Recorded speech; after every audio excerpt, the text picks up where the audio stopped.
Hello. Today, we will uncover one of the darkest chapters in the history of crime in Germany.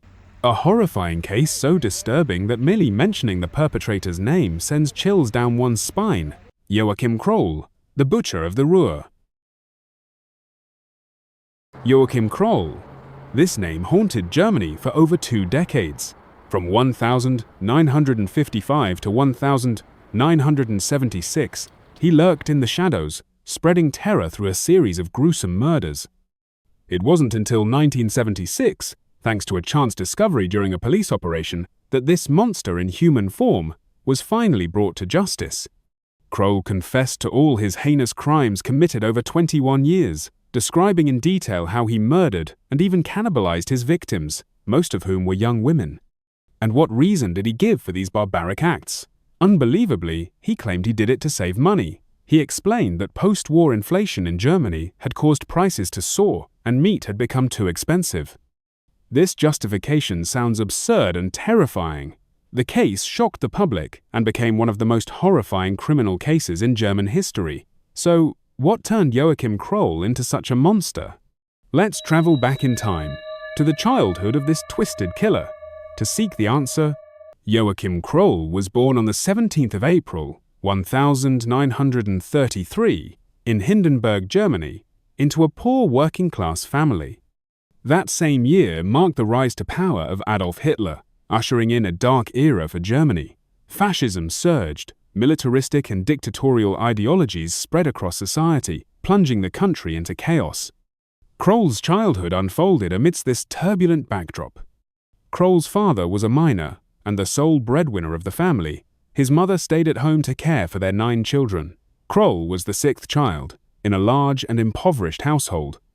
He not only suffered from material deprivation, but also a lack of emotional warmth and familial affection. From a young age, he was denied the comfort of a nurturing home. When Kroll was 6 years old, World War II broke out, completely shattering the already fragile life of his family. His father was drafted into the army and subsequently disappeared. No one ever found out what happened to him. Some believed he was taken as a prisoner of war by the Soviet army. Others believed he died in combat. Regardless of the truth, the family lost its only provider.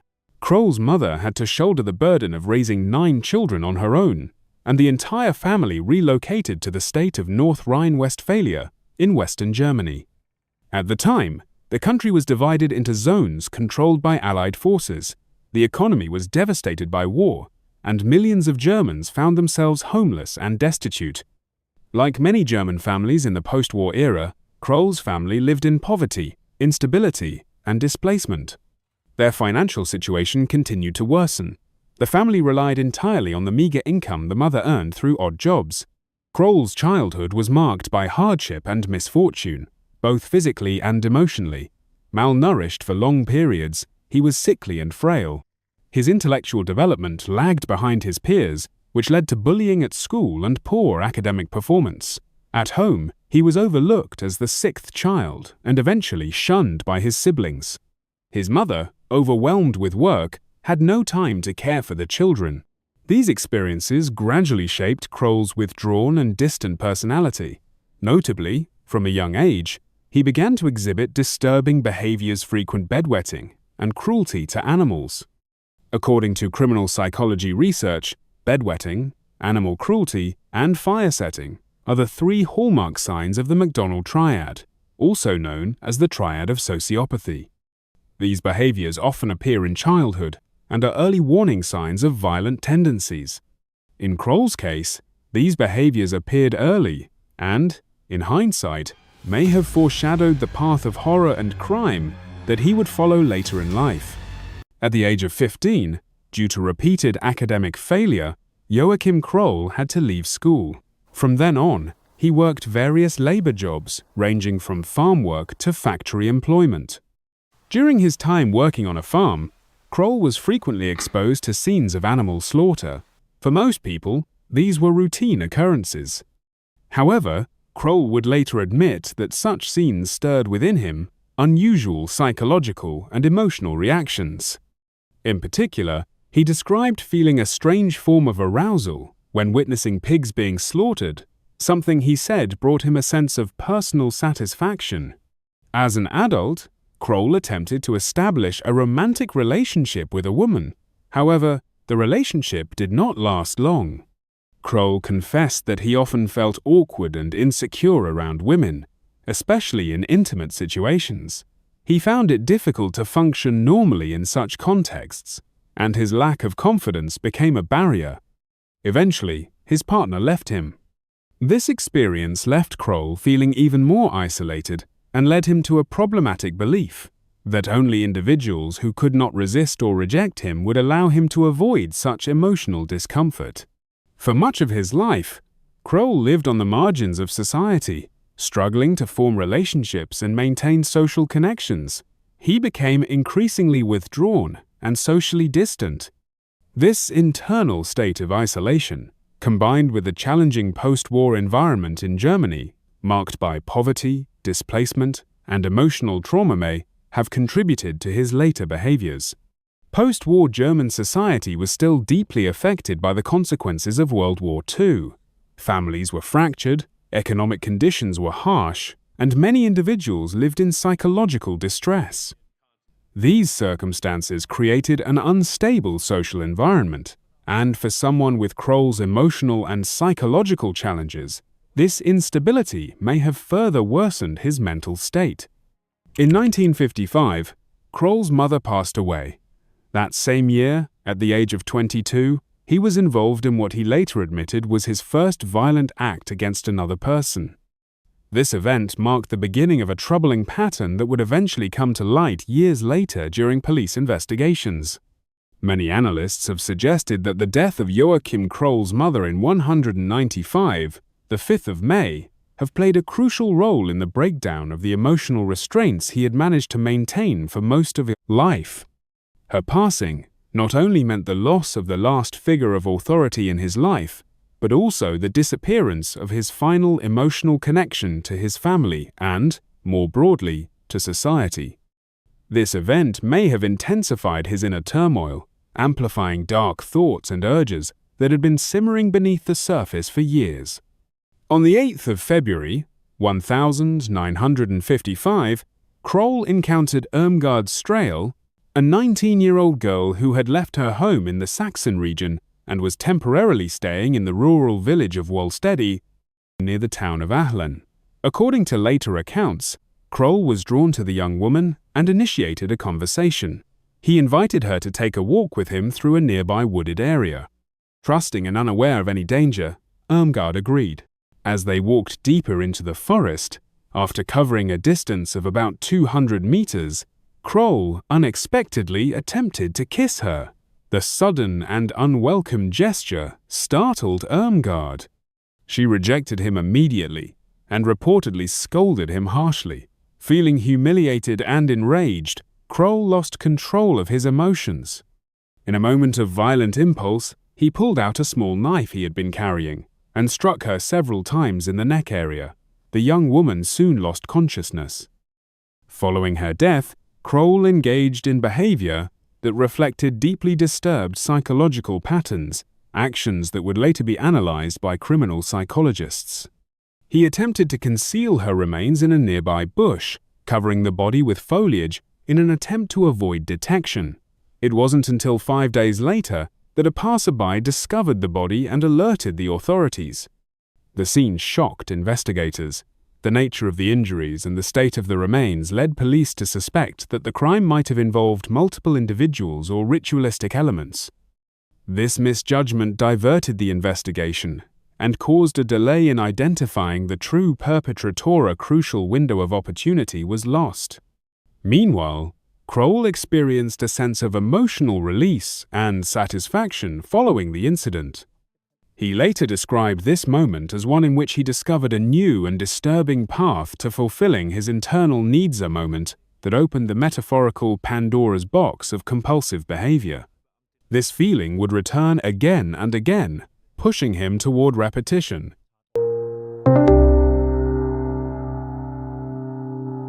In the early 1960s, Kroll moved to the city of Duisburg, in western Germany. He found work as a restroom cleaner for a local company, and later secured a job at the Tyson Steelworks, a large industrial firm. He lived modestly in a small apartment at 24 Friesenstrasse in the Lahr district of Duisburg. To his neighbors and colleagues, Kroll appeared as an unremarkable, even peculiar man. He was quiet, socially awkward, and kept mostly to himself. Few paid him much attention, and he blended into the background of post-war working-class life. Yet, over the next 2 decades, this seemingly unimportant figure would go on to commit a series of 12 violent acts in the surrounding regions, acts that would later horrify the public and challenge law enforcement agencies. On the 16th of June, 1959, Kroll encountered Clara Frieda Tesmer, a 24-year-old woman, near the banks of the Rhine-Wiesen area in Düsseldorf. He approached her and tried to initiate physical contact. Clara, feeling uncomfortable, resisted and firmly rejected his advances. This rejection triggered another wave of frustration and anger in Kroll. He reportedly struck her multiple times. During the struggle, they both fell into the grass by the roadside. In the heat of the moment, he applied pressure to her throat until she no longer moved. Once again, after the victim was deceased, Kroll engaged in disturbing post-mortem behavior. The next day, 5 young girls riding bicycles along the road discovered Clara's body. Authorities observed unusual injuries and discovered that certain parts of the body appeared to be missing, particularly areas around the thighs and lower torso. These signs pointed toward a far more complex and troubling psychological motive. Kroll later revealed that upon seeing the body, he experienced distorted thoughts and impulses. In a moment of profound psychological disturbance, he decided to remove portions of flesh, which he then took home. He would go on to describe how he prepared these in various ways, experimenting with cooking techniques in an attempt to explore and satisfy a bizarre craving. He claimed it brought him not only a sense of control, but also served a practical, purposer-chilling rationalization, suggesting he saw it as a way to reduce living expenses. These first 2 violent incidents, both of which remained unsolved at the time, gave Kroll a dangerous sense of invincibility. Emboldened by the lack of consequences, he began actively seeking new victims. His targets were often women walking alone, whom he perceived as more vulnerable and easier to overpower. From 1959 to 1962, Joachim Kroll continued his pattern of violence, using similar methods to kill 4 young girls. On the 26th of July, 1959, Manuela Nott, a 16-year-old girl, became his next victim. She was in the public park in Essen when she encountered Kroll. After a brief interaction, he attacked her, strangling her to death. Kroll then cut pieces of flesh from her thighs and buttocks, which he took home and consumed. On the 23rd of April, 1962, Petra Giese, a 13-year-old girl, was murdered in a forest near Dinslaken-Bruchhausen, Duisburg, while she was playing alone. Her body was found in a bush by the side of a road with severe injuries. She had been strangled with a scarf, and her red dress was torn. There were clear signs of bodily fluids on her body, which suggested a violent attack. This case caused significant confusion for the police, who initially arrested Walter Quicker, a man with a criminal history. Quicker was sentenced to 12 years in prison and underwent psychiatric treatment. However, after 6 years, he was released when it was determined that he was not responsible for the crime. In the same year, on the 4th of June, Monika Taffel, a 12-year-old girl, disappeared on her way to school in Walsum. Her family immediately notified the police. After a week of searching, a helicopter was used, and her body was found on the 11th of June in a forest near the town. Kroll later confessed that he had noticed Monika on her way to school. He lured her into a barley field, where he committed his crime before strangling her. He then cut flesh from her buttocks and thighs and took it home to eat. At first, the police arrested Walter Quicker, a 34-year-old man with a history of sexual offenses, because a witness had claimed to have seen him with Monika. However, Due to insufficient evidence, he was released. Despite being freed, Quicker was still widely suspected by his neighbors. As a result, his wife divorced him, and he was ostracized by the community. Local businesses refused to serve him. The pressure of public suspicion became overwhelming, and on the 5th of October, 1962, Quicker tragically took his own life by hanging himself in the forest. 3 months later, on the 3rd of September, 1962, Barbara Bruder, a 12-year-old girl, was reported missing while walking to school in Berscheid. Kroll later confessed to having killed her, but since Barbara's body was never found, he was not charged. A string of murders continued to occur in Duisburg, with numerous people being wrongfully accused and investigated, while the true perpetrator, Joachim Kroll, managed to avoid suspicion for many years. He remained undetected by both the police and the local community. It wasn't until the 22nd of August, 1965, that Kroll committed a significant crime involving a male victim. Hermann Schmitz, the only known male victim of Kroll, was attacked after Kroll saw him and his fiancée, Maria Emde, in their car in a secluded area. Kroll pretended to need assistance and asked Schmitz to step out of the car. Once outside, he attacked Schmitz, stabbing him with a knife. Kroll intended to kill and assault Maria as well, but she managed to escape. In a desperate move, Maria jumped into the driver's seat and drove the car into Kroll, knocking him away, and managed to flee. This incident marked the only failed murder attempt in Kroll's long series of crimes. Even though Maria had seen Kroll's face clearly, her description of the attacker, someone with an ordinary appearance, did not provide law enforcement with any useful leads. Kroll continued his violent behavior, and his attacks grew increasingly frequent. He became more brazen, speeding up the pace of his crimes. Between 1966 and 1969, Joachim Kroll continued his violent spree, murdering 5 women using his usual methods. Unlike many other serial killers, Kroll's victims had varying ages and appearances, ranging from a 5-year-old girl to a 60-year-old woman. There was no consistent pattern to his attacks, which made him even more unpredictable and difficult for authorities to trace. On the 13th of June, 1966, Ursula Rohling, a 20-year-old woman, became his next victim. Ursula had spent time with her boyfriend, Adolf Schickel, and was on her way home through a park near Marl. As she walked across the park, she unknowingly caught the attention of Joachim Kroll. He initiated a conversation with her before using his strength to overpower her. With his right arm, Kroll strangled Ursula and dragged her into some nearby bushes, where he ultimately killed her. 2 days later, Ursula's body was discovered, found in a semi-nude state, with her legs spread wide, showing signs of sexual assault. The discovery shocked the public, and police initially suspected Ursula's boyfriend, Adolf Schickel, due to the circumstances. He was interrogated for an extended period.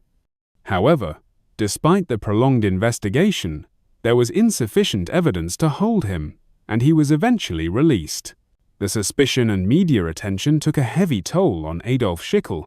The immense pressure from the public and the emotional strain caused by the investigation became unbearable for him. Tragically, Adolf Schickel took his own life, unable to cope with the situation. The case was another example of how Kroll's crimes left a trail of psychological devastation, not only for the victims but for those around them, further demonstrating his ability to destroy lives in more ways than one. On the 22nd of December, 1966, Ilona Hark, a 5-year-old girl, was found in a ditch in Essen. The girl had been assaulted. Kroll later confessed that he had taken her on a bus to the Wu-Botar area and then carried out the assault in the forest. Kroll then admitted that he threw the girl into the ditch because he wanted to see how she would drown. On the 22nd of June, 1967, Gabriele Puetman, a 10-year-old girl, narrowly escaped death on a rural road in northern Bottrop. Kroll lured her into a grassy area and showed her pornographic images. When Gabriele tried to run away, Kroll grabbed her and started to strangle her. Fortunately, at that moment, the whistle from a shift change at a nearby coal mine sounded. Miners, on their way home, heard the commotion and managed to intervene, saving Gabriele's life. Kroll was unable to carry out his violent act. However, Gabrielle's parents did not report the incident to the police at the time, likely to protect their daughter's reputation. It wasn't until 9 years later, when Kroll was arrested, that they reported the incident to authorities. On the 12th of July, 1969, Maria Hetgen, a 61-year-old woman, was murdered by Kroll at Huttenwagen. Kroll traveled by train from Duisburg to Essen, then continued to Boldenese and wandered to Verden. There, he encountered Maria. Kroll struck up a conversation but was rejected by her. He then assaulted and strangled her to death in a nearby bush. On May 21, 1972, Jutta Rahn, a 13-year-old girl, was followed by Kroll on her way home from the train station.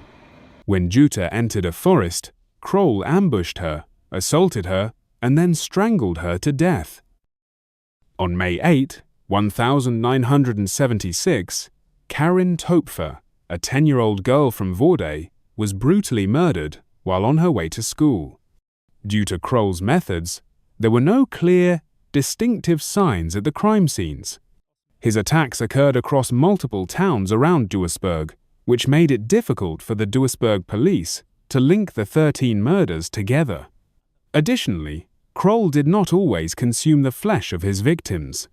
He later confessed that he would only select the tender parts of the body, as he preferred fresh, soft meat. Kroll had a normal appearance, and he was known to rarely interact with others, which made him hard to suspect.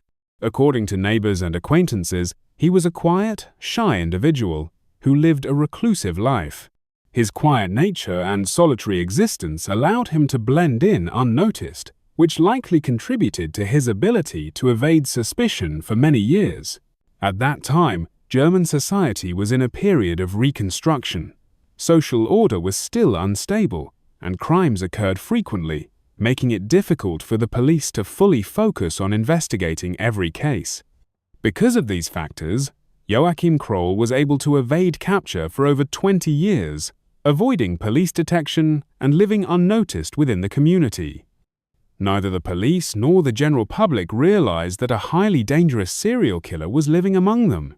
The long series of crimes committed by Joachim Kroll finally came to an end in 1976. In July 1976, a disappearance occurred in Duisburg, Germany. Marion Ketter, a 4-year-old girl, suddenly went missing while playing near her home. The police launched a large-scale search but found no leads. However, the turning point of the case came from Kroll's own apartment in the Lahr district of Duisburg. A few days after the disappearance, a neighbor named Franz Josef Stumpe noticed that the shared toilet in their building was out of order. Kroll had asked him not to use it because it was broken and he had not yet repaired it. Stump became suspicious but needed to use the restroom, so he decided to check and attempt to fix it himself.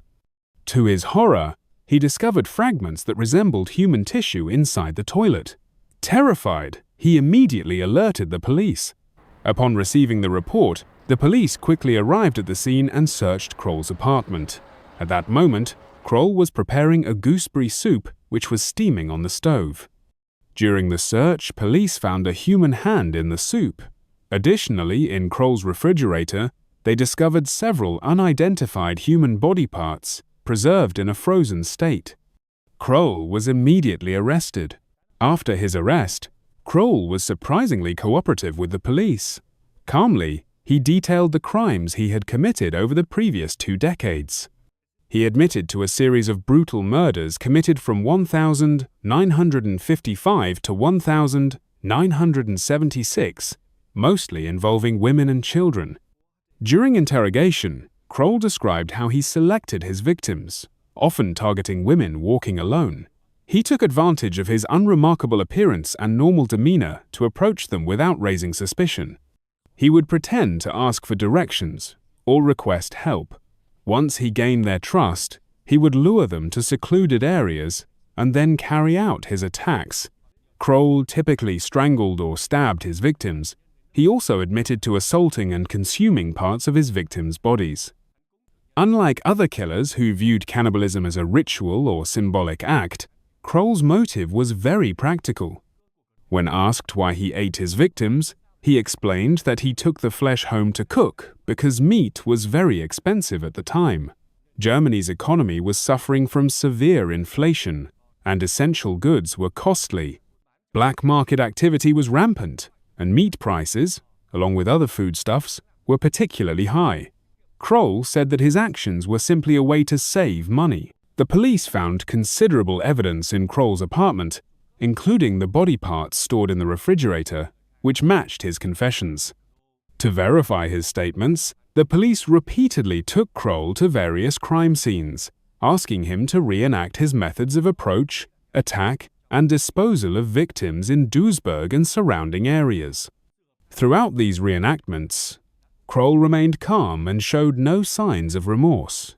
His cooperation and detailed confessions provided the police with undeniable evidence, laying a strong foundation for prosecution. The trial of Joachim Kroll was held in Duisburg. German society was shocked by the brutality of his crimes. The case received extensive media coverage and drew great public attention. Kroll was charged with 8 counts of murder, 1 count of manslaughter, and numerous counts of sexual assault. Some other cases lacked sufficient evidence for charges. Although Kroll confessed, the trial faced challenges in assessing his mental state and its impact on sentencing. During the trial, his defense attorneys sought to mitigate his guilt by citing his mental condition. They pointed out that Kroll had a low IQ of 76, equivalent to that of a young child. He also exhibited childish behaviors. The defense argued that due to his limited cognitive abilities, Kroll was not fully responsible for his actions. Psychiatrists who examined Kroll during the trial concluded that he was not only intellectually limited, but also a sexual sadist. They noted that Kroll linked sexual desire with violence and derived pleasure from the suffering of his victims. The defense attorneys argued that Kroll should be committed to a psychiatric hospital rather than prison. They claimed that due to his intellectual disability and mental disorders, he was unable to fully understand his actions and their consequences.